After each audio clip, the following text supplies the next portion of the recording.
الحمد لله رب العالمين والصلاة والسلام على أشرف خلق الله وسيد المرسلين وعلى آله وصحبه أجمعين. رب اشرح لي صدري ويسر لي أمري واحلل عقدة من لساني يفقهوا قولي.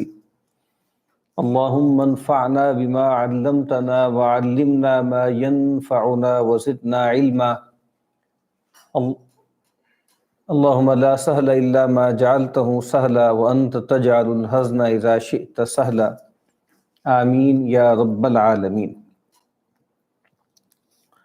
کتاب احیاء علوم الدین میں سے ہم کتاب الصبر والشکر کا مطالعہ کر رہے ہیں. کل ہم نے جو شکر والا حصہ ہے وہ شروع کیا تھا. اس میں پہلے جو فضائل تھے شکر کے وہ ہم نے پڑھے، اور اب ہم اس حصے میں تھے جہاں پر شکر کی تعریف کیا ہے اور اس کی حقیقت کیا ہے. امام نے فرمایا تھا کہ یہ سالک کے مقامات میں سے ایک مقام ہے شکر، اور ہر مقام کے لیے وہی تین چیزیں درکار ہیں: علم، حال اور عمل. تو پھر کہتے ہیں جو اصل ہے وہ کیا ہے؟ وہ علم ہے. اور پھر امام نے فرمایا تھا کہ وہ تین چیزوں کا علم ہے. پہلی بات تو یہ کہ وہ جو نعمت ہے اس کا علم، پھر دوسری بات یہ کہ اس کے لیے کس پہلو سے وہ نعمت ہے اس کا علم، اور پھر یہ کہ جو منعم ہے اس کی معرفت، اس کی صفات کا علم. اب آگے وہ فرماتے ہیں کہ وَهَذِهِ الْمَعْرِفَةُ وَرَاءُ التَّوْحِيدِ وَالتَّقْدِيسِ اِذْ دَخَلَ التَّقْدِيسُ وَالتَّوْحِيدُ فِيهَا. یہ جو منعم اور اس کے انعامات کا شعور ہے، یہ کہتے ہیں کہ یہ توحید اور تقدیس سے ورا ہے یہ معرفت. اور کہتے ہیں کہ تقدیس اور توحید دونوں اس میں شامل ہیں. اور کہتے ہیں کہ الرتبۃ الاولی فی معارف الایمان التقدیس. ایمان کے معارف میں جو سب سے پہلا مرتبہ ہے وہ کیا ہے؟ وہ تقدیس ہے. تقدیس کا مطلب ہوتا ہے پاکی، یعنی اس میں ایک پہلو ٹرانسینڈنس کا ہوتا ہے اور ایک پہلو سیکریڈنس کا ہوتا ہے. دونوں پہلو گویا اس میں شامل. اور کہتے ہیں کہ جب انسان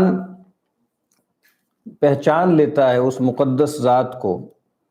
تو وہ ساتھ ہی اس کو یہ معرفت بھی حاصل ہو جاتی ہے کہ انہ لا مقدس الا واحد. لا مقدس الا واحد، کوئی مقدس نہیں ہے مگر ایک کے، اور اس کے علاوہ جو کچھ ہے وہ غیر مقدس ہے. اور یہ جو ریئلائزیشن ہے اسی کو توحید کہتے ہیں. یعنی پہلی بات تو اللہ تعالیٰ کی ٹرانسینڈنس اور اس کی سیکریڈنس کا احساس، اور پھر یہ بات کہ وہ ان اوصاف میں وحدہ لا شریک لہ ہے، یکتا ہے، اس کا کوئی شریک نہیں ہے. کیونکہ یہ بات تو ایک طالب علم بھی جانتا ہے نا کہ اللہ تعالیٰ کو ماننے کا ایک ہی لیجیٹیمیٹ مطلب ہے، اور وہ اللہ کو ایک ماننا ہے. یعنی ورنہ مشرکین مکہ نے اللہ کا انکار تھوڑا ہی کیا تھا، وہ اللہ کو مانتے تھے، لیکن ان کے ساتھ مسئلہ یہی تھا کہ وہ اللہ کے ساتھ شریک کرتے تھے. تو اللہ کو ماننے کا ایک ہی اوتھینٹک لیجیٹیمیٹ مطلب ہے، اور وہ ہے اللہ کو ایک ماننا، واحد ماننا. اور پھر انسان یہ جان لے کہ جو کچھ اس عالم میں ہے وہ اس ایک واحد ذات کی وجہ سے ہے. یعنی اس کی تخلیق کی وجہ سے ہے، اس کی تدبیر امر کی وجہ سے ہے، اور پھر تمام نعمتیں اس کی طرف سے ہیں. تو کہتے ہیں کہ یہ جو پھر معرفت ہے یہ تیسرے مرتبے میں آتی ہے. سب سے پہلے تقدیس، اس کے بعد توحید، اور اس کے بعد پھر یہ تشکر، یہ معرفت کہ وما بکم من نعمت فمن اللہ، کہ جو کچھ بھی نعمتیں تمہارے پاس ہیں وہ اللہ ہی کی طرف سے ہیں. اور کہتے ہیں کہ اس وجہ سے گویا یہ جو مرتبہ شکر ہے نا، تو توحید و تقدیس گویا اس میں شامل ہے. اس طریقے سے قدرت اور انفراد جو ہے، انسان یہ سمجھ لے کہ جو کچھ انسان جو کچھ اللہ کرتے ہیں اس میں قدرت بھی انہی کی ہے اور وہ منفرد ہے، اور کہتے ہیں کہ اسی کی طرف تعبیر کیا رسول اللہ صلی اللہ علیہ وسلم نے جب آپ نے فرمایا کہ من قال سبحان اللہ فلہ عشر حسنات ومن قال لا الہ الا اللہ فلہ عشرون حسنہ ومن قال الحمد للہ فلہ ثلاثون حسنہ۔ تو کہا کہ جس نے سبحان اللہ کہا اس کے لیے 10 نیکیاں ہیں، جس نے لا الہ الا اللہ کہا اس کے لیے 20 حسنہ 20 نیکیاں ہیں، اور جس نے الحمدللہ کہا اس کے لیے 30 نیکیاں ہیں۔ اور آپ نے فرمایا کہ افضل الذکر لا الہ الا اللہ و افضل الدعاء الحمدللہ، کہ سب سے افضل ذکر کیا ہے؟ لا الہ الا اللہ، وہی توحید و تقدیس دونوں اس میں شامل ہیں۔ اور سب سے افضل دعا کیا ہے؟ وہ کیا ہے؟ وہ الحمدللہ، اللہ تعالیٰ کی تحمید بیان کرنا، اللہ کی تعریف کرنا۔ ویسے بھی آپ کو معلوم ہے کہ جیسے ذکر کی تقسیم کرتے ہیں علماء کہ ایک ذکر الثنا ہوتا ہے اور ایک ذکر الطلب ہوتا ہے۔ ذکر الثنا وہ ہوتا ہے کہ جس میں آپ کوئی طلب نہیں کر رہے، ایک لحاظ سے تو سبحان اللہ والحمدللہ لا الہ الا اللہ اللہ اکبر لا حول ولا قوت الا باللہ، یہ کیا ہے؟ یہ ذکر الثنا ہے۔ اور ذکر الطلب کیا ہے؟ جس کو ہم دعا کہتے ہیں، جس میں ہماری کوئی مانگ ہوتی ہے۔ اچھا، یہاں جو افضل الدعا کہا گیا ہے الحمدللہ، گویا جیسے اس میں ایک بات امپلائیڈ ہے، ایک لحاظ سے تو یہ ذکر الثنا ہے نا، اللہ تعالیٰ کی آپ شان بیان کر رہے ہیں، لیکن گویا اس کے اندر ایک چھپی ہوئی دعا بھی ہے، یعنی طلب بھی ہے۔ دعا ان معنوں میں کہ اللہ کے نبی صلی اللہ علیہ وسلم نے بھی ہم پر یہ بات واضح کی، اور قرآن مجید کی آیت ہے جو ہم پہلے پڑھ چکے ہیں کہ لَإِن شَكَرْتُمْ لَأَزِيدَنَّكُمْ۔ اس کا مطلب کیا ہے کہ انسان کھانا کھانے کے بعد، بیت الخلاء سے فارغ ہونے کے بعد کوئی بھی اس کو خیر ملتی ہے، بھلائی ملتی ہے، اس کے بعد جب وہ الحمدللہ کہتا ہے تو گویا اس کے اندر ایک چھپی ہوئی طلب یہ ہے کہ اے اللہ تو مزید عطا فرما، یعنی ہم جو ہیں وہ مستغنی نہیں ہیں۔ اور بلکہ ایسی دعائیں بھی موجود ہیں نا کہ اے اللہ ہم تیری حمد کرتے ہیں، تیری ثنا کرتے ہیں، اور یہ جو نعمت تو نے ہمیں دی ہے ہم اس پر تیرا شکر ادا کرتے ہیں، لیکن یہ آخری نعمت نہیں ہے جو ہم چاہتے ہیں، اور بھی چاہتے ہیں، مزید بھی چاہتے ہیں۔ تو اس لحاظ سے بھی جو کہا گیا ہے نا کہ افضل الدعاء الحمدللہ، کہ سب سے افضل دعا کیا ہے؟ الحمدللہ۔ اسی لیے زیادہ تر دعائیں جو کسی نعمت کے ساتھ متعلق ہیں اس میں الحمدللہ سے اس کا آغاز ہوتا ہے۔ الحمدللہ الذی احیانی بعد ما اماتنی والیہ النشور، الحمدللہ الذی اطعمنی وسقانی، ٹھیک ہے، الحمدللہ الذی اذهب عنا الاذى، الحمدللہ الذی کسانی ما اواری، وغیرہ وغیرہ۔ اسی طرح فرمایا کہ لیس شیء من الاذکار یضاعف ما یضاعف الحمدللہ۔ یہ جو ہے اس کی تخریج میں لکھا ہوا ہے کہ یہ حدیث جو ہے وہ مرفوع حدیث کے طور پر جو ہے وہ ثابت نہیں ہے، ابراہیم النخعی امام جو ہیں ان کے قول کے طور پہ نقل ہوئی ہے کتابوں میں کہ اذکار میں کوئی چیز ایسی نہیں ہے جس کے اجر کو کئی گنا بڑھایا جائے جتنی اللہ تعالیٰ بڑھوتری کرتے ہیں الحمدللہ پر، یعنی بڑھا کے دیتے ہیں اللہ تعالیٰ۔ کل بنی آدم یضاعف، بنی آدم کے ہر عمل کا اجر کئی گنا دیا جاتا ہے۔ اور اس میں بھی وہی اسلوب ہے نا، ابراہیم نخعی نے یہ بات کس بنیاد پر کہی ہے؟ اسی بنیاد پر کہی ہے کہ وہ جو نص ہے نا کہ لئن شکرتم لازیدنکم، تو گویا جب انسان الحمدللہ کہہ کے اللہ کو پکار رہا ہے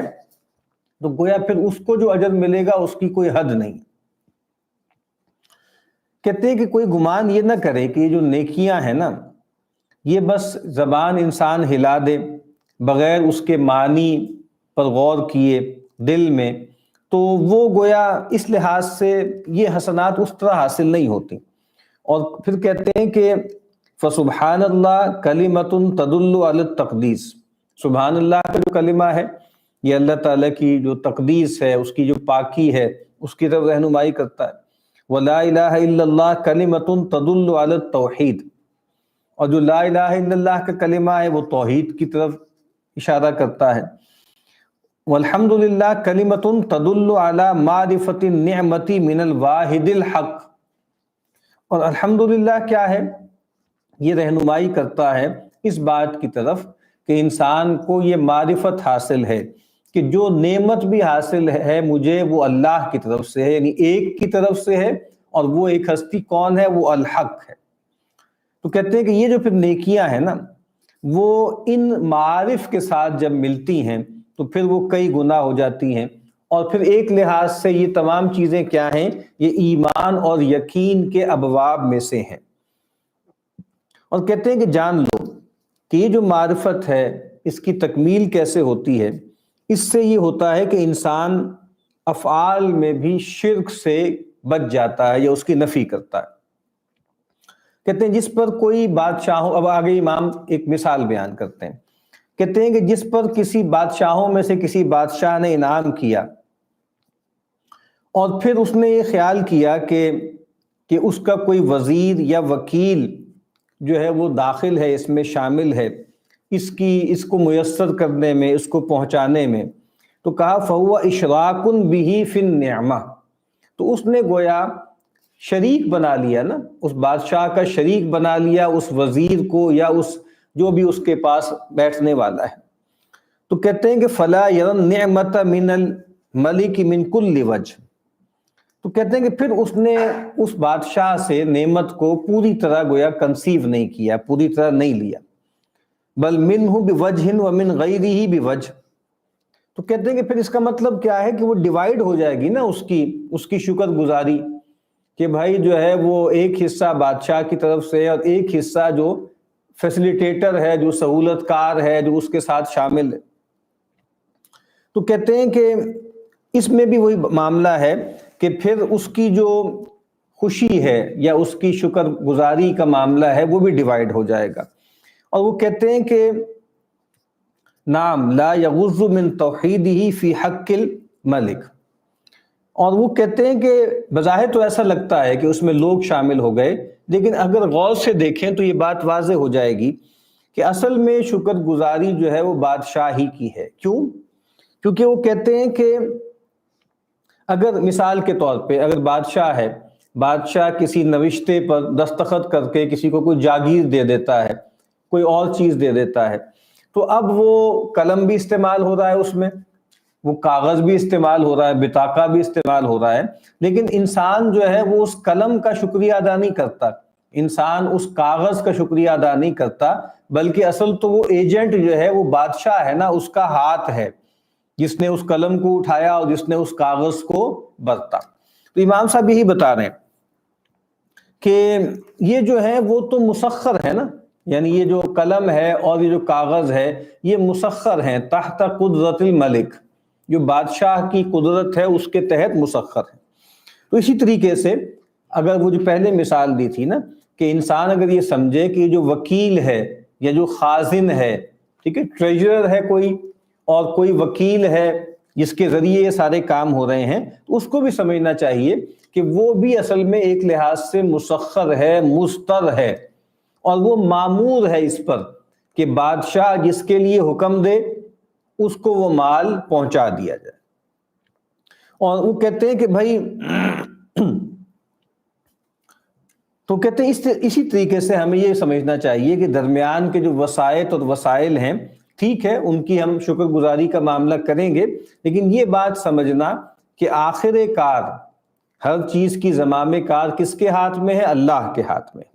تو کہتے ہیں اسی طریقے سے جو آدمی اللہ کو پہچان لیتا ہے اور اللہ کے افعال کو پہچان لیتا ہے، یعنی علماء جب تقسیم کرتے ہیں یا مختلف طریقے سے سمجھانے کی کوشش کرتے ہیں توحید کو، تو کہتے ہیں توحید فی الذات بھی ہے، فی الصفات بھی ہے، اور فی الافعال بھی ہے۔ توحید فی الافعال کو سمجھنا، اور یہ بہت مشکل ہو جاتا ہے نا، یعنی ذات میں ایک سمجھنا یہ تو سمجھ میں آ جائے گا، صفات میں بھی آپ تھوڑی سی تفصیل کر دیں تو سمجھ میں آ جائے گا، لیکن یہ بات کہ جو کچھ ہو رہا ہے وہ اللہ کی طرف سے ہو رہا ہے، کیونکہ اتنے بیچ میں وسائط اور وسائل ہیں نا، اتنے انٹرمیڈیریز ہیں کہ ہماری نظر جو ہے اس میں الجھ کر رہ جاتی ہے۔ جو اقبال نے کہا نا کہ چار سو میں اور رنگ و بو میں الجھ جاتی ہے ہماری نظر، تو اس کو پیئرس کر کے حقیقت تک پہنچنا، یعنی حکمت کسے کہتے ہیں؟ حکمت کی ایک تعریف یہ بھی ہے کہ انسان جو ہے وہ صورتوں سے گزر کر حقیقت تک پہنچ جائے، اور ایک اور تعریف کیا ہے کہ کثرت سے گزر کر وحدت تک پہنچ جائے۔ تو کہا کہ جو آدمی اللہ کو پہچان لیتا ہے اور وہ دیکھتا ہے، ہر چیز میں اللہ کے فعل کو دیکھتا ہے، تو وہ جان لیتا ہے کہ ان الشمس والقمر والنجوم مسخرات بامرہ، کہ سورج اور چاند اور ستارے اللہ تعالیٰ کے حکم کے سامنے مسخر ہیں۔ کہتے ہیں جیسے جو کاتب ہوتا ہے نا، کاتب جو ہے وہ لکھتا ہے، اور کاتب کے ہاتھ میں کوئی چیز ہوتی ہے جس سے وہ لکھتا ہے، اور کہتے ہیں کہ وَأَنَّ الْحَيْوَانَاتِ الَّتِي لَهَا اِخْتِيَارٌ مُسَخَّرَاتٌ فِي نَفْسِ اِخْتِيَارِهَا، اور کہتے ہیں کہ یہ جو وہ حیوانات ہیں جن کو اختیار ہے، تو کہا کہ اس اختیار میں بھی وہ اللہ کے سامنے مسخر ہیں۔ فَإِنَّ اللَّهَ تَعَالَى هُوَ الْمُسَلِّطُ لِلدَّوَاعِي عَلَيْهَا لِتَفْعَلْ شَاءَتْ أَمْ أَبَتْ، کہا کہ اللہ تعالیٰ جو ہے وہ مسلط ہے تمام داعیات پر بھی، اور انسان چاہے یا نہ چاہے انسان اس پہ عمل کرتا ہے۔ یا اگر حیوانات کی بات کر رہے ہیں تو یہ امام کہہ رہے ہیں کہ حیوانات گویا جبلی طور پر مسخر ہے۔ جو کہا جاتا ہے نا کہ ایک ہدایت یا ایک وحی وہ ہوتی ہے کہ جس کے ماننے نہ ماننے میں اختیار ہوتا ہے، وہ انسانوں کو اور جنات کو ہے، لیکن ایک وحی وہ ہے جو اللہ تعالیٰ نے اور مخلوقات کو کی ہے۔ شہد کی مکھی کو وحی کی، قرآن مجید نے بیان کیا، ہر آسمان کو وحی کی، اس کا امر کیا۔ اسی طریقے سے گویا جبلی طور پر اللہ تعالیٰ نے جیسے ان کو پروگرام کر دیا ہے، گویا وہ ان کے لیے وحی ہے، وہ ان کے لیے ہدایت ہے۔ تو کہا کہ وہ چاہیں یا نہ چاہیں ان کو یہ کرنا ہے۔ قرآن مجید نے کیا فرمایا نا کہ اللہ تعالیٰ نے کہا کہ سورج اور چاند سے کہا کہ ائتیا طوعا او کرہا، آؤ ہماری جناب میں، ہمارے حضور میں، خواہی نہ خواہی، طوعا خواہی او کرہا نہ خواہی، آنا ہی آنا ہے۔ تو انہوں نے کیا کہا؟ اتینا طاعین، ہم آ گئے ہیں آپ کی جناب میں اطاعت گزار بن کر، آمادگی کے ساتھ آ گئے۔ تو کہتے ہیں اسی طریقے سے جو خازن ہے نا وہ بھی مستر ہے، اور اس کے لیے کوئی راہ نہیں ہے مگر یہ کہ وہ بادشاہ کی بات مانے، بادشاہ کی مخالفت کا اس کے پاس کوئی جو ہے وہ، یعنی آپ کہہ لیں کہ مینڈیٹ ہی نہیں ہے اس کے پاس۔ اور کہتے ہیں کہ فَكُلُّ مَنْ وَصَلَ إِلَيْكَ نِعْمَةٌ مِّنَ اللَّهِ تَعَالَى عَلَى يَدِهِ فَهُوَ مُسْتَرٌ، کہتے ہیں کہ تم تک جو بھی نعمت پہنچتی ہے نا اللہ تعالیٰ کی طرف سے پہنچتی ہے، اور درمیان میں جو لوگ ہوتے ہیں گویا وہ مستر ہوتے ہیں۔ یعنی یہ ایک بڑا مسئلہ ہے، یعنی جس کو ہمارے یہاں ایتھیزم کہا جاتا ہے نا۔ ایتھیزم کے ماننے والے جتنے بھی لوگ ہیں، یا جو خدا کو نہیں مانتے، یا جو اس کائنات کے پیچھے کسی میٹا فزیکل جو ہے وہ ایسنس کو نہیں مانتے، یا کسی ذات کو نہیں مانتے، ان کے لیے تقریباً ناممکن ہے کہ وہ فری ول کا اس بات کریں، یعنی اختیار ثابت ہو ہی نہیں سکتا وحی کے بغیر، اور انسان کے اندر جو اس کی داخلی ایک انٹیوٹیو ہم کہہ لیں بصیرت ہے اس کے بغیر۔ تو امام صاحب ایک اور طرح کے جبر کا یہاں تذکرہ کر رہے ہیں کہ یہ وہ جبر ہے جو اللہ تعالیٰ کی طرف سے مسلط ہے، کہ بظاہر تو ایسے لگ رہا ہے کہ ہیومن ایجنٹ ہے، وہ کام کر رہا ہے اور اپنی فری ول استعمال کر رہا ہے، لیکن کہا کہ ایک بڑی سکیم جو ہے نا تکوین والی، اس میں اگر آپ غور کریں تو گویا وہ مستر ہے۔ اس کے لیے ممکن ہی نہیں تھا، یعنی فلاں صاحب کے لیے ممکن ہی نہیں تھا، گویا امام صاحب یہ کہہ رہے ہیں کہ آپ کو جاب نہ دیتا یا آپ کی مدد نہ کرتا۔ لیکن ظاہری بات ہے یہ سب کچھ جو ہوتا ہے وہ تحت القدرہ ہوتا ہے اور اللہ کی قدرت کے نیچے ہے، لیکن انسان جب اس میں ایجنٹ بنتے ہیں تو ان کی فری ول بہرحال بروئے کار اس میں آتی ہے۔ جو مل گیا ہے مثلاً تو گویا اللہ اگر چاہتا تو نہ ملتا، اور وہ جو حدیث بالکل واضح ہے نا کہ اللہ کے نبی نے فرمایا کہ اگر تمام لوگ جمع ہو جائیں اس پر کہ تمہیں کچھ بھی فائدہ پہنچا سکیں تو نہیں پہنچا سکتے مگر اتنا ہی جتنا اللہ نے تمہارے لیے لکھ دیا، مقدر کر دیا۔ اور تمام امت، تمام افراد کٹھے ہو جائیں ایکا کر لیں، تمہارے خلاف کنسپائر کریں اور تمہیں نقصان پہنچانے کی کوشش کریں، نہیں نقصان پہنچا سکتے مگر اتنا ہی جتنا اللہ نے تمہارے لیے طے کر دیا، لکھ دیا، مقدر کر دیا۔ تو اب وہ کہتے ہیں کہ یہ جو ارادہ ہے اور یہ جو داعیات پیدا ہوتے ہیں یہ بھی تو اللہ ہی پیدا کرتے ہیں نا۔ اور کہا کہ اللہ تعالیٰ نے انسان کے نفس میں یہ بات گویا ڈال دی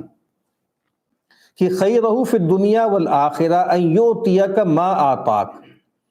کہ اللہ تعالیٰ ہی ہیں، جو بھی تمہیں خیر ملتا ہے دنیا اور آخرت میں وہ اللہ تعالیٰ ہی جو ہے وہ عطا کرتے ہیں۔ اور یہ ہے کہ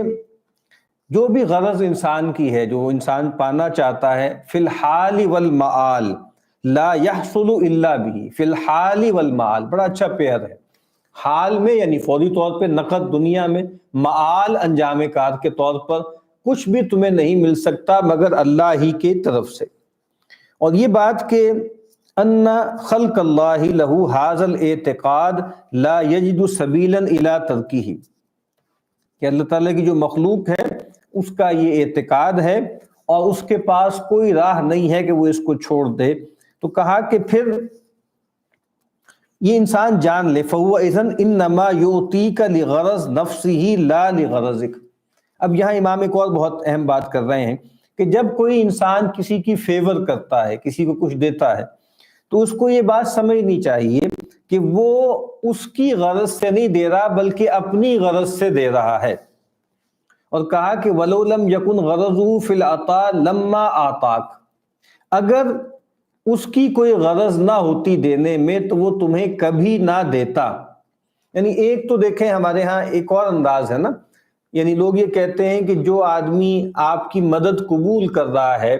اصل میں آپ محسن نہیں ہے، بلکہ جو آپ کی مدد قبول کر رہا ہے وہ آپ کا محسن ہے، کہ اس کے ذریعے آپ کو ایک خیر اور ایک فضیلت حاصل کرنے کا موقع ملا ہے۔ یہاں امام اس کو ایک اور سطح پر بیان کر رہے ہیں، اور وہ کہتے ہیں کہ اصل میں وہ تو اپنے فائدے کی بات کر رہا ہے نا، اور وہ اپنی کسی غرض سے تمہاری مدد کر رہا ہے۔ تو کہا کہ اگر اس کی غرض نہ ہوتی تو وہ تمہاری مدد کبھی نہ کرتا۔ اور اس میں گویا آگے امام صاحب جو بات بتا رہے ہیں وہ یہی ہے کہ انسان بنیادی طور پر ایک آپ کہہ لیں یوٹیلیٹی سیکنگ بینگ ہے، یعنی یہ بھی انسان کے اندر رکھا گیا ہے۔ یعنی ایک تصور تو مغرب کا ہے نا، یوٹیلیٹیرینزم کیا ہے کہ افادیت پسندی، تو اس کا مطلب کیا ہے، مغرب نے اسی کو ایکسپلائٹ کیا ہے، اسی وصف کو ایکسپلائٹ کر کے بہت کامیابی سے اس کو برتا ہے۔ تو یہ بات ٹھیک ہے کہ انسان گویا طبعاً یوٹیلیٹیرین ہی ہوتا ہے، لیکن امام اب بتانا چاہ رہے ہیں کہ دیکھو اصل بات تو تصور منفعت ہے نا، کہ نفع کا تصور تمہارے ہاں کیا ہے۔ اسی لیے آپ دیکھیں اللہ کے نبی صلی اللہ علیہ وسلم نے ایجابی طور پر بھی اور سلبی طور پر بھی دونوں اعتبار سے علم کے حوالے سے اس کو واضح کیا۔ ایجابی طور پہ فرمایا کہ آپ نے دعا کی کہ اللہم انی اسألک علما نافعا، کہ اللہ میں تجھ سے سوال کرتا ہوں علم نافع کا۔ اور سلبی طور پر کیا ہے کہ اللہم انی اعوذ بک من علم لا ینفع، کہ اللہ میں تجھ سے پناہ طلب کرتا ہوں ایسے علم سے جو فائدہ نہ دے۔ اور یہ حدیثیں بھی ہم نے سن رکھی ہوئی ہیں کہ خیر الناس من ینفع الناس، کہ انسانوں میں بہترین آدمی وہ ہے جو لوگوں کے لیے سب سے زیادہ نافع ہو۔ تو اس کا مطلب یہ ہے کہ نافع بننا، نافع ہونا اور نفع کی آرزو رکھنا یہ تو بہت ہی ضروری ہے۔ بلکہ وہ تو قرآن مجید کی جو بہت مشہور آیت ہے جس کے بارے میں لوگ کہتے ہیں نا کہ اس سے ایک پوری تھیری نکلتی ہے، اور وہ کیا ہے کہ فَأَمَّا الزَّبَدُ فَيَذْهَبُ جُفَاءً وَأَمَّا مَا يَنفَعُ النَّاسَ فَيَمْكُثُ فِي الْأَرْضِ، کہ جو چیز جو ہے وہ ایسے ہی ہوتی ہے، بیکار ہوتی ہے، وہ تو اڑ جاتی ہے، وہ تو اکارت ہو جاتی ہے، اور وہ گویا ایکسپائر ہو جاتی ہے اور ریڈنڈنٹ ہو جاتی ہے، لیکن جو چیز لوگوں کو فائدہ پہنچاتی ہے وہ زمین میں قرار پکڑتی ہے، ٹھہرتی۔ تو اس لیے کچھ لوگ کہتے ہیں کہ بھئی جو ڈارون کا یا لمارک کا تصور جو تھا وہ بقائے اصلح کا تھا، سروائیول آف دا فٹسٹ کا تھا، تو وہ کہتے ہیں کہ بھئی ہمارے دین کا جو تصور ہے وہ بقائے انفع کا ہے، اصلاح کی بجائے بقائے انفع، کہ جو زیادہ نافع چیز ہوگی، جو زیادہ نفع والی چیز ہوگی وہ آگے چلے گی، برقرار بھی رہے گی۔ تو اب وہ کہتے ہیں کہ وَلَوْ لَمْ يَعْلَمْ أَنَّ مَنْفَعَتَهُ فِي مَنْفَعَتِكَ لَمَّا نَفَعَكَ، کہا کہ وہ جو تمہیں دینے والا ہے یا تمہاری مدد کرنے والا ہے، وہ اگر وہ یہ نہ جانتا کہ اس کی منفعت تمہاری منفعت میں ہے تو وہ تمہیں کبھی منفعت نہ پہنچاتا۔ اذن انما یطلب نفع نفسه بالنفع کا، تو کہا کہ اصل میں تمہیں نفع دے کر اس نے اپنی نفع کو طلب کیا ہے، اور کہا کہ پھر اس کا مطلب کیا ہے، فلیس منعما علیک، اس کا مطلب پھر یہی ہوا نا کہ حقیقتاً تو وہ تمہارا منعم نہ ہوا، بل اتخذک وسیلۃ الی نعمۃ اخری وہو یرجوہا، اور حقیقت میں تو اس نے گویا ایک لحاظ سے تمہیں ایک انسٹرومنٹ بنایا ہے، تمہیں ایک آلہ بنایا ہے، کس چیز کا، کہ اس نے تمہیں وسیلہ بنایا ہے کسی اور نعمت کا جس کی وہ امید رکھتا ہے۔ وہی بات کہ دے رہا ہے اس امید پر کہ اللہ تعالیٰ اس کو اور دیں گے یا آخرت میں نجات دیں گے۔ اچھا دیکھیں، یہ جو کہا جاتا ہے نا کہ ہم جو بھی نیکی کریں اللہ واسطے کریں، اللہ کے لیے کریں، لیکن کبھی کبھی ہمیں ایسا لگتا ہے کہ جیسے یہ موٹیو ہر وقت کوئی حاضر تو نہیں ہوتا نا، یعنی بعض اوقات ہمیں لگتا ہے کہ ہم نے کسی غریب آدمی کو دیکھا، کسی مضطرب کو دیکھا، کسی پریشان آدمی کو دیکھا، کسی ملہوف کو دیکھا، اور دل بھر آیا اور ہم نے فوری طور پر اس کی مدد کر دی، اور ہمیں ایسا لگتا ہے کہ جیسے یہ اس وقت ہم کوئی یوٹیلیٹیرین عمل نہیں کر رہے، ہم کوئی ایسا یہ نہیں ہے کہ ہمیں کوئی پورا ذہن میں ہمارے ہو کہ ہمیں اس سے آخرت میں بدلہ چاہیے، لیکن ایک بندہ مومن کی جو کنڈیشننگ ہوئی ہوتی ہے نا بیک آف دا مائنڈ، بہرحال چونکہ وہ اللہ کے لیے عمل کر رہا ہوتا ہے، ہر عمل بہرحال اللہ کے لیے ہوتا ہے، بظاہر اس کو ایسے لگ رہا ہوتا ہے کہ یہ تو بالکل ایک جیسے ریفلیکس ایکشن کی طرح انسان نے کر دیا ہے، اور یہ بالکل جس کو ہمارے یہاں ایک لفظ بولا جاتا ہے انسانی ہمدردی، یہ انسانی ہمدردی کے حوالے سے کیا ہے، اور پھر وہ ہمدردی چاہے انسانوں کے ساتھ ہو چاہے جانوروں کے ساتھ ہو، لیکن یہ بات امام بتانا چاہ رہے ہیں کہ at the end of the day وہ چیز کہیں نہ کہیں بیک آف دا مائنڈ ہوتی ضرور ہے، چونکہ ہمارا ایک میٹا تصور ہے نا، میٹا تصور کیا ہے کہ ہم مخلوق ہیں، ہم فانی ہیں، یہ کائنات مخلوق ہے، کائنات فانی ہے، اور مرنے کے بعد ایک اور زندگی ہوگی، اور وہاں ہمارا محاسبہ ہوگا، اور وہاں ہمیں اچھے اعمال کا اچھا بدلہ ملے گا اور برے اعمال کی جو ہے سزا ملے گی، تو وہ اس کی وجہ سے ہماری پوری ایک کنڈیشننگ ہوئی ہوتی۔ اچھا جی، تو کہتے ہیں کہ وہ جو جس نے تم پر انعام کیا ہے، تو کہا کہ وہ ہے اصل میں جس کو تمہارے لیے مسخر کر دیا گیا تھا، اور اس کے دل میں ایسے اعتقادات اور ارادات ڈال دیے گئے تھے جس کی وجہ سے وہ مستر ہو گیا تم تک وہ خیر پہنچانے کے لیے۔ تو کہتے ہیں فَإِذَا عَرَفْتَ الْأُمُورَ كَذَلِكَ، اگر تم سارے معاملات کو اس طرح سمجھو گے، فَقَدْ عَرَفْتَ اللَّهَ تَعَالَى وَعَرَفْتَ فِعْلَهُ، تو پھر یقیناً تم اللہ تعالیٰ کو بھی پہچان لو گے، جتنی کچھ بھی انسان کی سکت ہے، اور اس کے افعال کی معرفت بھی حاصل کر لو گے۔ وَكُنْتَ مُوَحِّدًا، اور پھر تم حقیقی معنوں میں موحد ہو جاؤ گے، اور کہا کہ وَقَدَرْتَ عَلَى شُكْرِهِ، اور پھر تم صحیح معنوں میں اس کی شکر کی جو ہے وہ قدرت حاصل کرو گے۔ بل كُنْتَ بِهَذِهِ الْمَعْرِفَةِ بِمُجَرَّدِهَا شَاكِرًا، اور امام کہتے ہیں کہ یہ معرفت تمہیں حاصل ہو جائے تو اس معرفت کی بنیاد پر ہی تم شاکر بن جاؤ گے، یعنی یہ بات کہ بھائی تم نے کوئی جو ہے خیر تمہیں ملا ہے یا نہیں ملا، یہ بات کی بات ہے، یعنی تھیوریٹیکلی تم شاکر بن گئے۔ اسی لیے آگے کہتے ہیں کہ سیدنا موسیٰ علیہ السلام جو ہے اپنی مناجات میں وہی کہتے تھے کہ الہی خلقت آدم بیدک وفعلت فکیف شکرک، کہ الہی تو نے تو آدم کو بھی اپنے ہاتھ سے خلق کیا، اور تو نے یہ کیا اور تو نے یہ کیا، تو اب تیرا شکر کیسے ادا کریں؟ تو اللہ تعالیٰ نے فرمایا کہ اعلم ان کل ذالک منی فکانت معرفتہ شکرا، کہا کہ بس یہ بات کافی ہے، اگر تم پر یہ بات واضح ہو گئی نا کہ جی کائنات بھی اللہ نے بنائی، ہمارے باپ آدم کو بھی اللہ نے بنایا، ان کے ساتھ جو ہے ان کی اہلیہ حوا کو بھی بنایا، اس کے بعد انسانی نسل چلائی اور ہم تک بات پہنچ گئی، موسیٰ تک، اور اتنی نسل بھی ہو گئی اور اتنی اللہ کی مخلوق بھی ہو گئی۔ تو کہا کہ بس اگر تم یہ سب باتیں سمجھ گئے ہو نا کہ یہ سب میری طرف سے ہے، تو کہا کہ یہ جو معرفت ہے یہ بجائے خود شکر ہے، یہ بجائے خود اللہ کا شکر۔ کہتے ہیں کہ پھر تم حقیقی معنوں میں شکر گزار نہیں بن سکتے جب تک تم یہ نہ جان لو کہ ان الکل منہ، جو کچھ بھی ہے وہ اس کی طرف سے ہے۔ تو کہتے ہیں کہ اگر اس معاملے میں کوئی غیب تمہارے اندر خلجان پیدا کرے تو کہا کہ پھر اس حالت میں تم حقیقی معنوں میں عارف نہیں ہوتے، نہ اس نعمت کا عرفان تمہیں حاصل ہوتا ہے، نہ ہی جو منعم حقیقی ہے اس کا عرفان تمہیں حاصل ہوتا ہے۔ کہتے ہیں فلا تفرح بالمنعم وحدہ بل وبغیرہ، تو کہا پھر اس موقع پر صورتحال یہ ہوتی ہے کہ تمہاری جو شکر گزاری ہے وہ ڈیوائیڈڈ ہو جاتی ہے، اور تم جو ہے صرف جو ہے وہ اس کو منعم نہیں سمجھتے بلکہ اوروں کو بھی سمجھتے ہو۔ تو کہتے ہیں کہ پھر جتنی اس معرفت میں کمی ہوگی اتنی ہی فرح میں کمی ہوگی، اور جتنی اس فرحت میں کمی ہوگی اتنی عمل میں کمی ہوگی۔ تو کہا کہ یہ اصل کا بیان ہے۔ کس اصل کا؟ کہ شکر اصل میں اللہ تعالیٰ کی معرفت سے پیدا ہوتا ہے، جتنا اللہ کی معرفت زیادہ ہے اتنی ہی شکر گزاری کا احساس بھی زیادہ ہوگا۔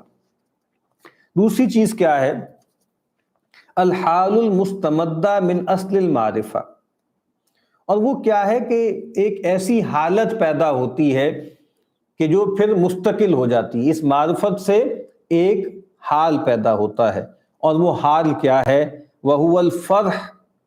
بِالْمُنْعِمِ مع هیئة الخضوع والتواضع۔ کہتے ہیں کہ پھر انسان خوش ہوتا ہے، راحت پاتا ہے منعم سے، اس پر خوش ہوتا ہے، راضی ہوتا ہے، لیکن یہ خوشی اچھل کود والی نہیں ہوتی، شوخی والی نہیں ہوتی، دھمال والی نہیں ہوتی، بلکہ کون سی ہوتی ہے؟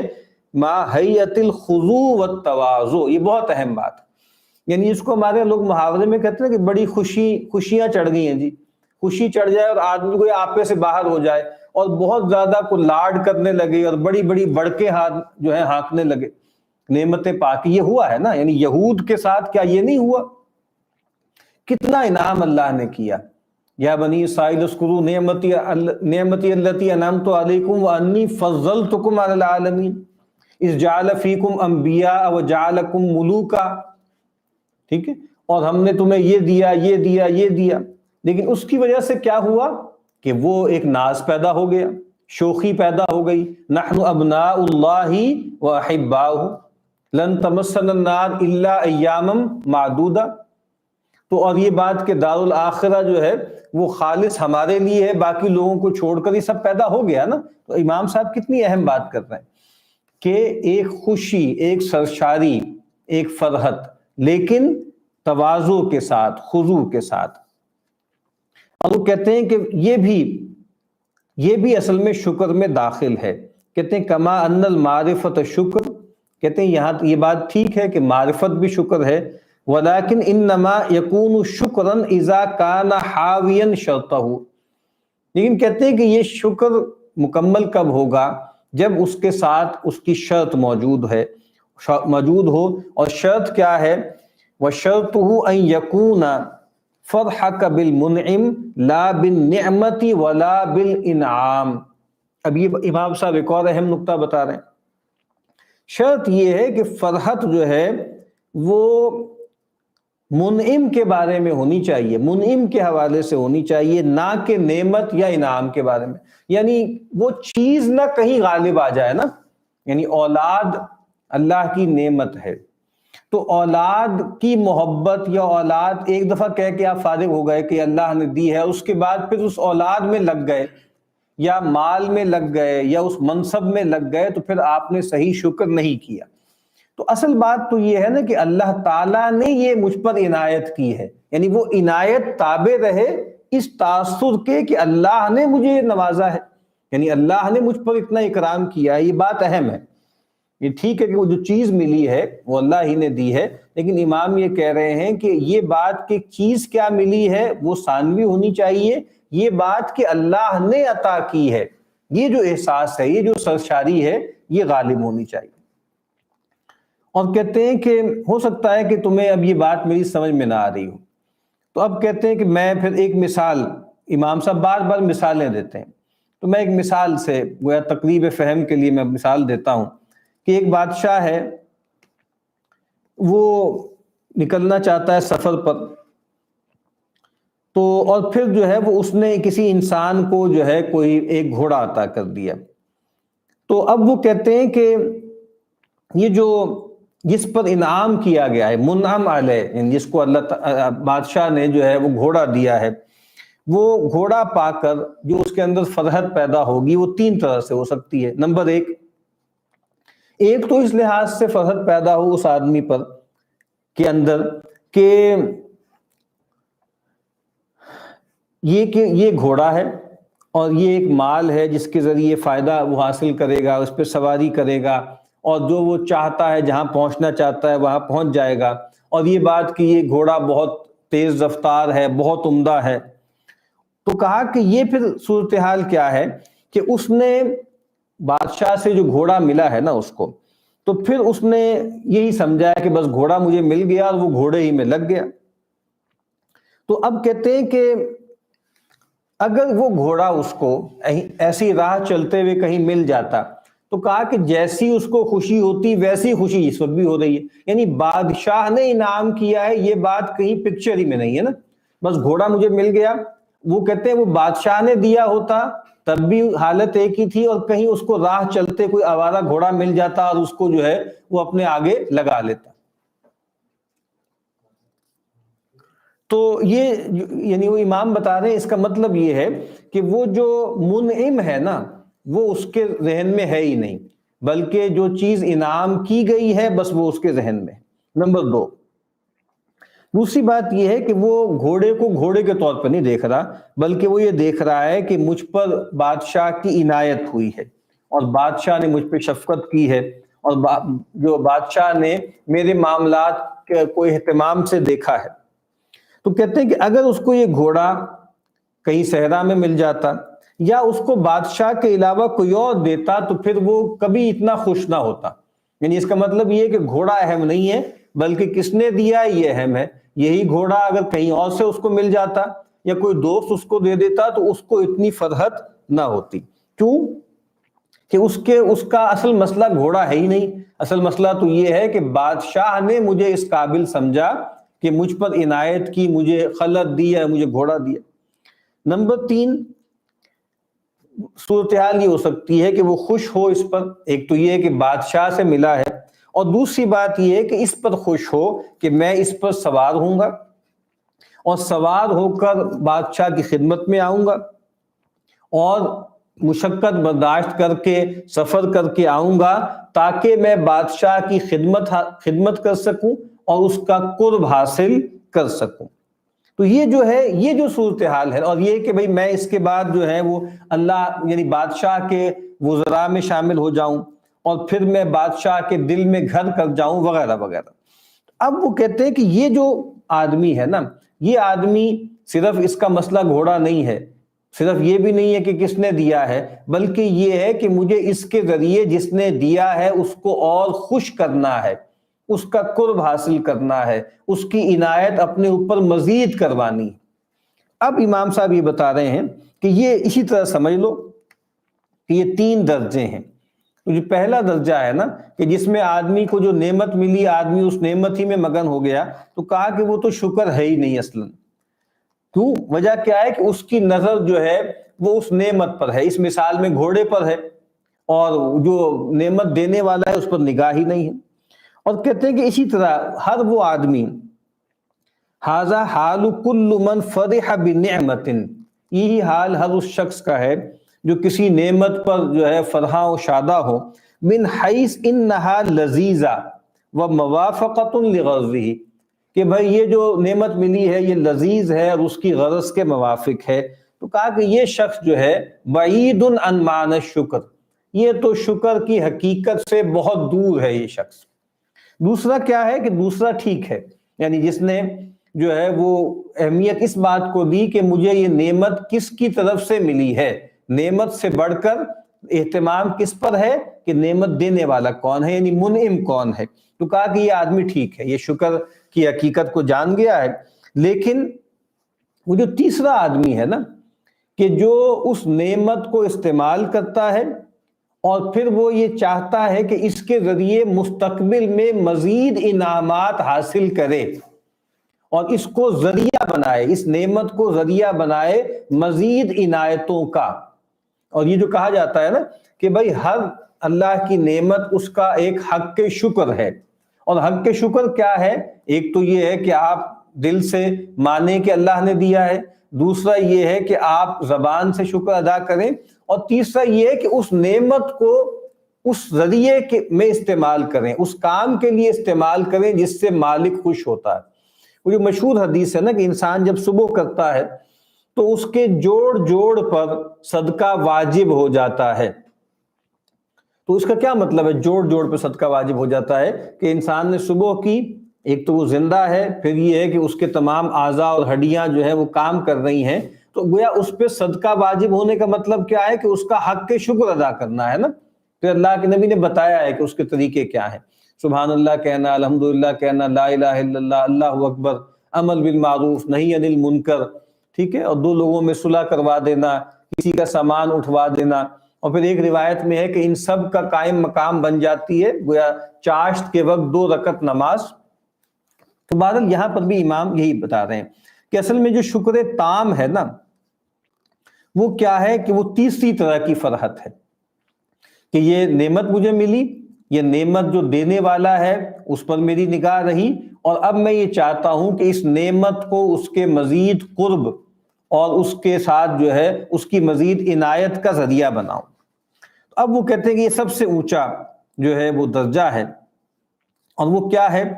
کہ ان یکون فرح العبد من نعمت اللہ من حیث،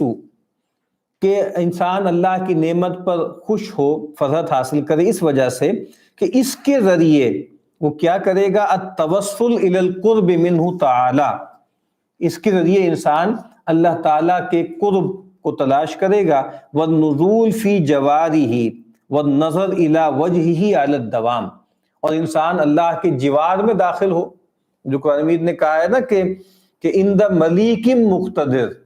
وہ ہو وہاں پر وہ جو بادشاہ حقیقی ہے جو مقتدر ہے اس کی گویا جوار میں انسان ہو، اور پھر یہ کہ اس کی جو ہے طرف دیکھنے کی جو زیارت کی جو آپ سمجھ لیں نعمت ہے اسے حاصل ہو۔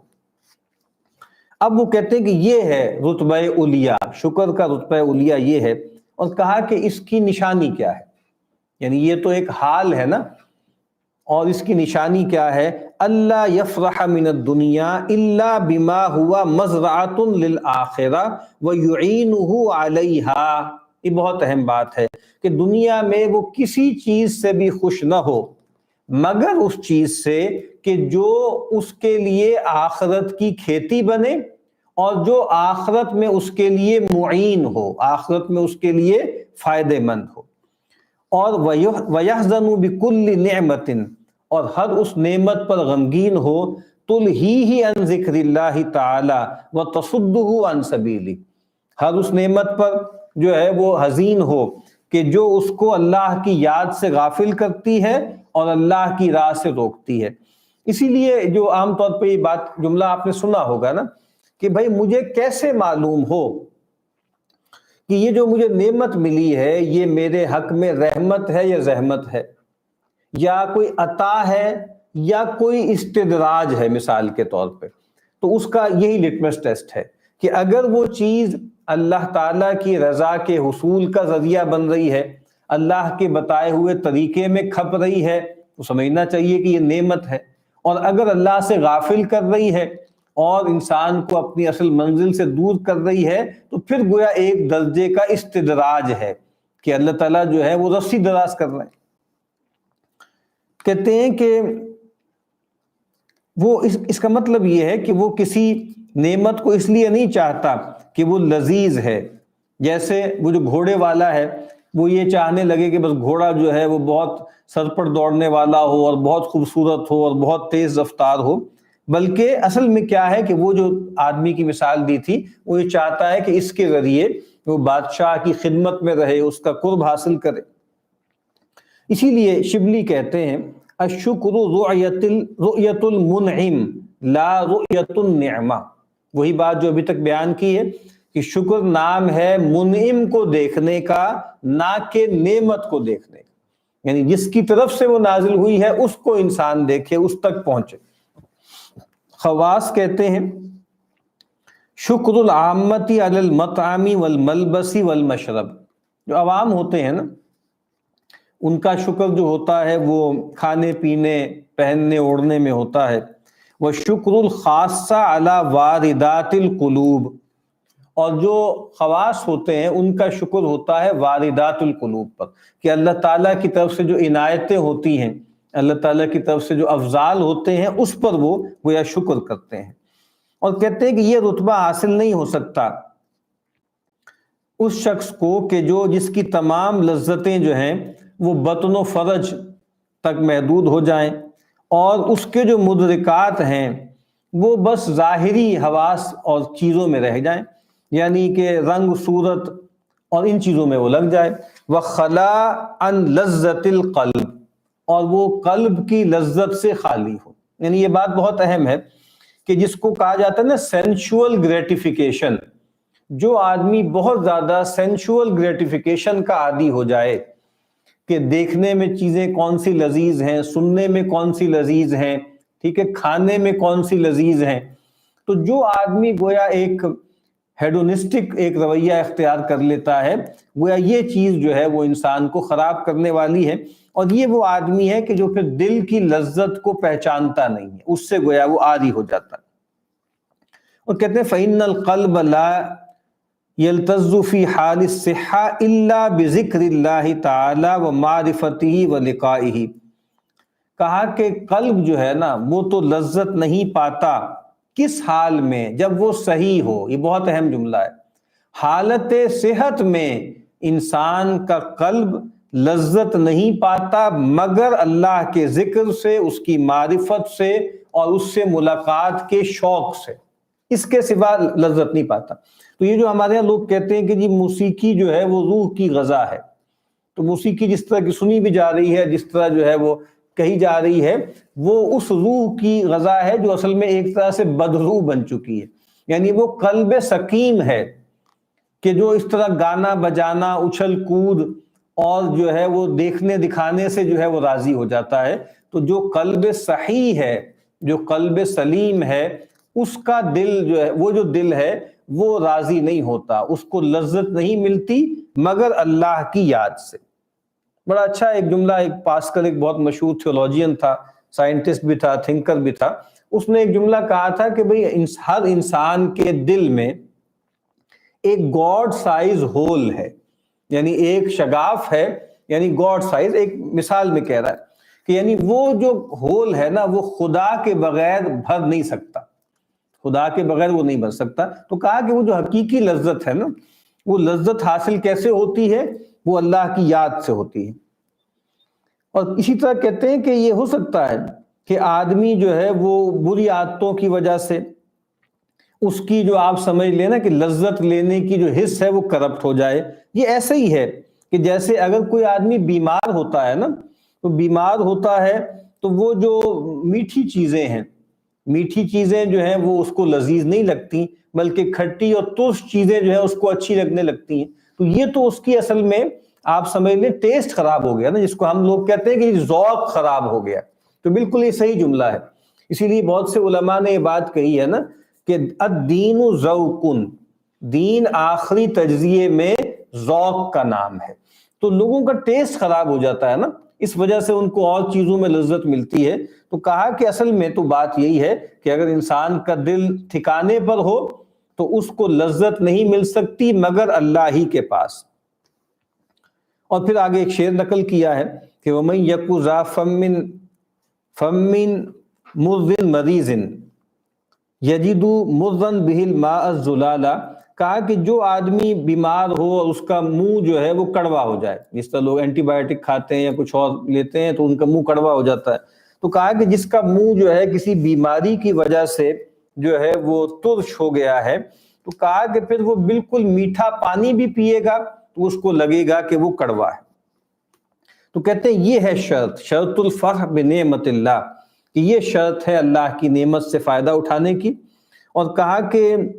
یہ جو آدمی ہے جب اس جگہ پر پہنچ جاتا ہے تو پھر گویا یہ وہ مرتبہ ہے جس کی ہمیں امید کرنی چاہیے۔ اور کہتے ہیں وَكَم مِّن فَرْقٍ بَيْنَ مَن يُرِيدُ اللَّهَ لِيُنْعَمَ عَلَيْهِ وَبَيْنَ مَن يُرِيدُ نِعْمَ اللَّهِ لِيَصِلُ بِهَا إِلَيْهِ۔ اور کہا کہ کتنا فرق ہے اس میں کہ جو اللہ کی نعمتوں کو چاہتا ہے تاکہ نعمتیں اس تک پہنچی، اور جو اللہ کو چاہتا ہے تاکہ اللہ اس پر انعام کرے، یہ دونوں مرتبے الگ الگ ہیں۔ تیسری اصل کہتے ہیں، یعنی پہلی اصل کیا تھی؟ علم، دوسری اصل کیا ہے؟ حال، اور تیسری اصل کیا ہے؟ وہ عمل ہے۔ اب عمل کیا ہے؟ العمل بموجب الفرع الحاصل من معرفت المنعم، کہ جو منعم کی طرف کی معرفت سے انسان کے اندر فرحت پیدا ہوتی ہے، اس سے کچھ عمل بھی پیدا ہوتا ہے۔ کہتے ہیں وَهَذَا الْعَمَلْ يَتَعَلَّقُ بِالْقَلْبِ وَبِاللِّسَانِ وَبِالْجَوَارِحِ۔ یہ عمل تین طرح سے ہے، یہ قلب سے بھی ہوتا ہے، یہ زبان سے بھی ہوتا ہے، اور یہ اعضاء و جوارح سے بھی ہوتا ہے۔ کہتے ہیں قلب سے کیا شکر ہوتا ہے؟ فَقَصْدُ الْخَيْرِ وَإِزْمَارُهُ لِكَافَّةِ الْخَلْقِ۔ تو وہ کیا ہے کہ انسان خیر کا ارادہ کرے اور تمام مخلوقات کے لیے اپنے دل میں خیر ہی رکھے۔ وَأَمَّا بِاللِّسَان، زبان سے کیا ہے؟ فَإِظْهَارُ الشُّكْرِ لِلَّهِ تَعَالَى بِالتَّحْمِيدَاتِ الدَّالَّةِ عَلَيْهِ۔ زبان سے یہ ہے کہ انسان اللہ تعالیٰ کو شکر کرے ان تحمیدات کے ذریعے جو اس پہ دلالت کرتی ہیں۔ اسی لیے آپ دیکھتے ہیں کہ شکر کا بہت جو ہے مطالبہ کیا گیا ہے، اور شکر کے بڑے فضائل ہیں، لیکن اللہ کے نبی صلی اللہ علیہ وسلم کی دعاؤں میں نا شکر کا صیغہ بہت کم ہے، ٹھیک ہے، اور وَنَشْكُرُكَ وَلَا نَكْفُرُكَ اس طرح کے الفاظ تو آتے ہیں، لیکن ویسے عام طور پہ نہیں ہے، اشکر اللہ، نشکر اللہ، یہ الفاظ نہیں ہیں، بلکہ الفاظ کون سے آتے ہیں؟ حمد کے، الحمدللہ، ٹھیک ہے۔ تو وہی جو میں نے پہلے بھی مثالیں دیں، پانی پیا، کھانا کھایا، اللہ کا شکر ادا کیا، بیت الخلاء میں اجابت ہو گئی، اللہ کا شکر ادا کیا، صبح اٹھے تو گویا اللہ تعالیٰ نے ایک نئی زندگی دے دی تو اللہ کا شکر ادا کیا۔ تو یہ چیزیں کیا ہیں کہ وہاں الفاظ اشکر اللہ کے نہیں ہیں، بلکہ کیا ہیں؟ الحمدللہ کے۔ تو یہ کیا کہتے ہیں کہ بھئی شکر کرے زبان سے ان الفاظ کے ذریعے، اور الفاظ کون سے ہوں گے؟ تحمیدات کے جو اس کی طرف دلالت کرنے والی ہیں۔ اور کہتے ہیں جہاں تک جوارح کا معاملہ ہے تو کہتے ہیں کہ اللہ تعالیٰ کی نعمتوں کو استعمال کرنا اللہ کی اطاعت میں، اور کہا کہ پھر اس کو ذریعہ بنانا تاکہ اس کے ذریعے انسان اللہ کی نافرمانی سے بچے، یعنی جو بھی نعمت ملی ہے اس میں اللہ کا شکر کیا ہے، یعنی ایک تو دل سے پھوٹے گا، پھر زبان پر آئے گا، اور اس کے بعد کیا ہے کہ اس کو اللہ کی اطاعت کے لیے استعمال کیا جائے اور اللہ کی نافرمانی سے بچنے کے لیے استعمال کیا جائے۔ اب کہتے ہیں یہاں تک کہ اب مثال دیتے ہیں، یعنی آنکھوں کا شکر کیا ہے کہ انسان جو ہے وہ ان تستر کل عیب تراہ لمسلم، کہ انسان اگر کسی مسلمان کے عیب پر مطلع ہو گیا، اس کی آنکھوں نے کسی مسلمان کا عیب دیکھ لیا تو اس کو چھپائے، یہ آنکھ کا شکر ہے۔ اور کان کا شکر کیا ہے کہ جو عیب وہ سنے اپنے کسی بھائی کا تو اس کو چھپائے۔ تو کہتے ہیں کہ اسی طریقے سے تمام اعضاء جو ہیں وہ گویا داخل ہو جائیں گے شکر میں۔ اور پھر کہتے ہیں زبان کا شکر کیا ہے؟ لِإِظْهَارِ الرِّضَا عَنِ اللَّهِ تَعَالَى وَهُوَ مَأْمُورٌ بِهِ، اور وہ کیا ہے کہ انسان اللہ تعالیٰ کی رضا کا اظہار کرے، اور امام فرماتے ہیں اس پر وہ مامور ہے، یعنی یہ کوئی کمال نہیں وہ کرتا۔ نبی اکرم صلی اللہ علیہ وسلم نے ایک صاحب سے پوچھا کیف اصبحت، تم نے کیسے صبح کی؟ انہوں نے کہا بخیر، تو آپ صلی اللہ علیہ وسلم نے 3 مرتبہ اپنا سوال دہرایا. تیسری مرتبہ کہا بخیر احمد اللہ و اشکرہ، بھلائی سے خیر میں نے جو ہے وہ صبح کی اور میں اللہ کی حمد کرتا ہوں اور اس کا شکر بجا لاتا ہوں. تو آپ نے فرمایا ھذا الذی اردت منک، یہ میں تم سے چاہتا تھا. یعنی بخیر ٹھیک ہے جی، بھلے ہیں، اچھے ہیں. تو لوگ کہتے ہیں بھائی کیسی طبیعت ہے؟ ٹھیک ہے جی، صحیح ہے طبیعت، اچھی طبیعت ہے، بھلی طبیعت ہے. تو گویا ساتھ ہی کہنا چاہیے اچھے ہیں جی الحمدللہ، بھلے ہیں جی، خیر سے ہیں الحمدللہ. تو گویا یہ اللہ کے نبی صلی اللہ علیہ وسلم نے ان کو تعلیم دی کہ ٹھیک ہے جو عام طور پہ مدارات کے جملے ہوتے ہیں، کرٹسی کے جملے ہوتے ہیں، وہ تو آدمی بولے، لیکن چاہے زبان سے کبھی سکپ بھی ہو جائے نا، کم از کم دل میں یہ بات ہو، ذہن میں یہ بات ہونی چاہیے کہ جو خیر بھی مجھے حاصل ہے حال میں یا مستقبل میں ہوگا یا ماضی میں رہا، اصل میں وہ اللہ کی طرف سے ہے اور مجھے اس پر اللہ کا شکر ادا کرنا. کہتے ہیں سلف آپس میں ایک دوسرے سے پوچھتے تھے حال چال، یتساءلون ونیتہم استخراج الشکر للہ تعالی. کتنی اہم بات ہے. کہتے ہیں سلف بعض اوقات کوئی ان کا اور مطلب نہیں ہوتا تھا، کیا حال ہے بھائی، کیسی طبیعت ہے جی. کہتے تھے یہ پوچھتے اس لیے تھے تاکہ لوگ اللہ کے شکر کا اظہار کریں، اور وہ سوال کر کے یعنی ان کو تو نیکی مل گئی نا. یعنی جب آپ نے پوچھا بھائی کیا حال ہے، الحمدللہ جی اچھے ہیں، تو الحمدللہ ایک ذکر بھی ہے نا، اور شکر کیا اس نے، اور آپ ذریعہ بنے اس شکر کا. تو یہ بھی ایک لحاظ سے گویا ایک دوسرے کی خبر گیری اس وجہ سے کرتے تھے. اور کہتے ہیں لیکون الشاکر مطیعا والمستنطق لہو بہ مطیعا، یعنی ایک جو شکر کرنے والا ہے وہ بھی اللہ کا اطاعت گزار ہو جائے. اور مستنطق کون ہے؟ مستنطق وہ ہے جو اس سے بلوا رہا ہے، اس کا بھی تو اجر ہے نا. یعنی جو ذریعہ بنا ہے شکر کا، تو جس نے پوچھا